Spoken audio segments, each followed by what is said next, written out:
दोस्तों यकीन मानिए, एसओजी जिस तरीके से रोज एक के बाद एक भर्तियों में घोटाले को लेकर चौंकाने वाला खुलासा कर रही है, राजस्थान में कोई बहुत बड़ा तूफान आने वाला है।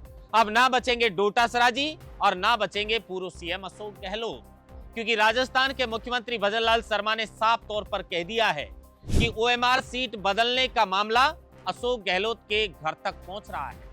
और दूसरी तरफ शिक्षा मंत्री मदन दिलावर के बाद राजस्थान के कैबिनेट मंत्री डॉक्टर किरोड़ी लाल मीणा ने यह कह दिया है कि अब डोटासरा जी के जेल जाने का समय आ चुका है, क्योंकि मैंने अपनी सरकार में होते हुए भी प्रोटोकॉल तोड़कर एसओजी के सामने वो सारे दस्तावेज पेश किए थे जो ये बताते हैं कि किस तरीके से डोटासरा जी ने फर्जीवाड़ा करके अपने रिश्तेदार और परिवार वालों को आरएस बना दिया। लेकिन अब ज्यादा दिन तक डोटासरा जी किरोड़ी लाल मीणा के मुताबिक बचने वाले नहीं है, क्योंकि उनके जेल जाने का समय अब आ चुका है। एसओजी ने कल तक ये बताया था कि किस तरीके से 4 भर्तियों के अंदर घोटाला हुआ है, लेकिन आज चौंकाने वाला एक भर्ती को लेकर और एसओजी ने खुलासा कर दिया। पीटीआई भर्ती 2022, 67 ऐसे बच्चे हैं जो मध्य प्रदेश के अंदर एक यूनिवर्सिटी से फर्जी डिग्री लाकर पीटीआई बन जाते हैं। इसी को लेकर बुधवार और गुरुवार 2 दिन से एसओजी ने मध्य प्रदेश के अंदर डेरा डाल रखा है सत्य साई यूनिवर्सिटी के अंदर, और लगातार जांच चल रही है। आप बताइए, ना आपको पढ़ने लिखने की जरूरत है, डिग्री भी आपको पैसे देकर फर्जीवाड़े से मिल जाएगी, किसी से सांठगांठ करके ओएमआर आप भरवा लो तो आप नौकरी भी लग जाएंगे, और उसके बाद खून के आंसू रोते रहेंगे वो बच्चे जो गांव देहात से दूर आकर सालों से तैयारी कर रहे हैं। लेकिन किसे फर्क पड़ेगा? किसी को नहीं फर्क पड़ेगा, क्योंकि उन बच्चों की मुश्किलों को या तो वो खुद समझते हैं या उनके परिवार वाले समझते हैं। कुछ बच्चों के तो रिश्ते भी इसलिए नहीं हो रहे क्योंकि उनकी नौकरी नहीं लगी। लेकिन सत्ता की बड़ी कुर्सियों पर बैठने वालों को अपने अलावा किसी दूसरे का दुख दिखता ही नहीं है, और ये सब एक ही थाली के चट्टे बट्टे रहते हैं, अपने फायदे के लिए किसी को भी मुसीबत में डाल देते हैं। लेकिन कल तक हमने आपको बताया था कि किस तरीके से विगत 8 सालों के अंदर राजस्थान कर्मचारी चयन बोर्ड के अंदर ओएमआर घोटाला चल रहा था। एसओजी ने 3 वर्ष और बढ़ा दिया। आज ये पता चला है कि 8 साल नहीं, विगत 11 साल से यानी 2014 से लेकर आज तक वसुंधरा राज सरकार के कार्यकाल में भी और गहलोत सरकार के कार्यकाल में भी ओएमआर घोटाला चल रहा था। बोर्ड के 5 अध्यक्ष बदल गए, लेकिन उसके बावजूद भी एक प्रोग्रामर और एक प्रोग्रामर के अलावा एक बोर्ड का कर्मचारी, तत्कालीन अध्यक्ष बीएल जाटावत और एक सिपाही, पूरे सिस्टम को इन लोगों ने हैक कर रखा था। कोई सी भी भर्ती हो, इनका जुगाड़ पक्का चलता था, और उसी के माध्यम से न जाने कितने लोगों को फर्जीवाड़े से इन्होंने नौकरी लगा दिया, और उन बच्चों की नौकरियों को बेच डाला, उनके सपनों को बेच डाला जो वास्तविक तौर पर इन पदों के हकदार थे। पहले मैं उस खबर पर नजर डालता हूं और आपको पढ़कर बताता हूं कि एसओजी ने क्या खुलासा किया है। जरा नजर डालिए इस अखबार पर। एसओजी का Bhopal Sirohi search CA office से गायब हुए दस्तावेज जब्त। मैं पढ़कर सुनाता हूं। पीटीआई भर्ती 2022, यूनिवर्सिटी की डिग्री से 67 ने पाई नौकरी। अभी तक तो ओएमआर घोटाला, पेपर लीक का मामला अलग है, ये तो फर्जी डिग्री वाले हैं। राजस्थान कर्मचारी चयन बोर्ड की पीटीआई भर्ती 2022 में फर्जी डिग्री लगाकर नौकरी हासिल करने के मामले में एसओजी का भोपाल और सीहोर में बुधवार को शुरू हुआ सर्च ऑपरेशन गुरुवार को पूरा हो गया।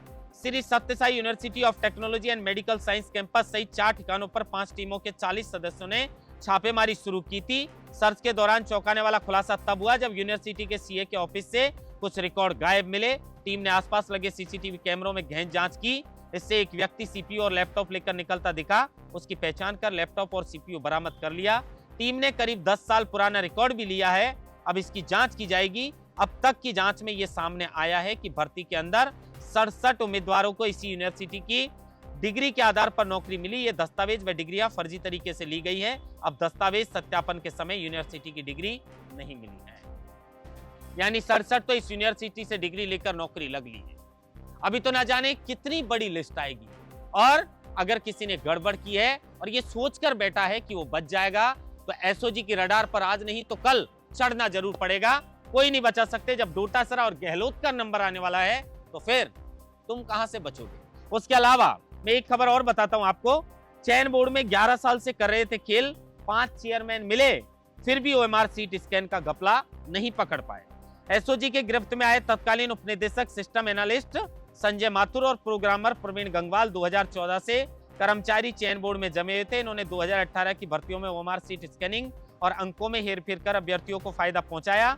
ये हेराफेरी बिना सिस्टम तक सीधी पहुंच के संभव नहीं है। एडीजी विशाल बंसल ने बताया कि 2014 से लेकर अब तक सारी जानकारी जुटाई जा रही है। महिला सुपरवाइजर के अलावा प्रयोगशाला सहायक, कृषि पर्यवेक्षक, और कल बताया था कि किस तरीके से जेएन भर्ती के अंदर भी ओएमआर घोटाला हुआ है। और अब आज पीटीआई भर्ती 2022, पहले से न्यायालय के अंदर विचाराधीन सब इंस्पेक्टर भर्ती 2021, शक के घेरे में 2018 की आरएस भर्ती। किस किस भर्ती का नाम छूटा है वो आप ले लो, क्योंकि लगभग सभी भर्तियों के अंदर घोटाला हुआ है। अब सवाल 4th ग्रेड भर्ती का जो हाल ही में रिजल्ट आया है, 54,000 पदों की जो भर्ती थी, उसके अंदर भी क्या खेल हुआ है, या फिर नए अध्यक्ष जब मिले हैं उसके बाद वो खेल बंद हो चुका, पता नहीं। क्योंकि आलोक राज जी तो ये साफ कर रहे हैं कि मैं तो इस बात को प्रूफ कर दूंगा कि इस भर्ती के अंदर किसी तरह का कोई भी घोटाला नहीं हुआ। लेकिन बच्चे यकीन कैसे करें?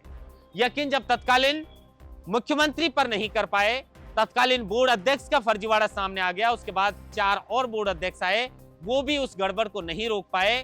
पेपर खरीदने में, पढ़ने में काफी समय लगता है।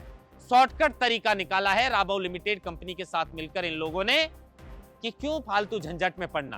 अपने विभाग के अंदर, बोर्ड के अंदर ओएमआर सीट तो आएगी, यहीं पर स्कैनिंग करके और उसको फोटोशॉप से बदल दिया जाएगा और नौकरी लग जाएगी।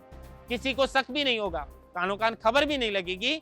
लेकिन कितनी भी आप गड़बड़ कर लीजिए, कितने दिन आप बचेंगे? एक दिन अगर आपने गुनाह किया है तो आपको सजा जरूर मिलेगी। ओएमआर सीट का जो घपला है वो आर के मीणा, जब 10 अक्टूबर 2014 में उन्हें बोर्ड का अध्यक्ष बनाया गया था, तब से लेकर 17 तक वो रहे। ये घोटाला तब भी चला। उसके बाद नंद सिंह नरूका को कार्यवाहक बनाया गया था 17 मार्च 2017 से 23 फरवरी 2018 तक, तब भी ये घोटाला चल रहा था। 24 फरवरी 2018 को ये जिम्मेदारी बीएल जाटावत को मिली। 16 जनवरी 2021 तक वो इस पद पर रहे, तब भी ये घोटाला चलता रहा। उसके बाद हरिप्रसाद शर्मा जी 21 में आए, 23 तक रहे, लेकिन घोटाला नहीं रुक पाया। कहीं ना कहीं आज भी शक है कि उनके कार्यकाल में भी हो सकता है घोटाला हुआ हो। अब आलोक राज जी जो हैं वो 23 से वर्तमान तक इस पद पर हैं। उनके कार्यकाल के अंदर कई भर्तियां संपन्न हुई हैं। वो कह रहे हैं कि मैं इस बात को प्रूफ कर दूंगा कि मेरे कार्यकाल के अंदर किसी भी तरह का कोई फर्जीवाड़ा हुआ नहीं है। लेकिन 4th ग्रेड को लेकर भी सचिन पायलट ने साफ तौर पर यह कह दिया है कि इस भर्ती की भी जांच होनी चाहिए।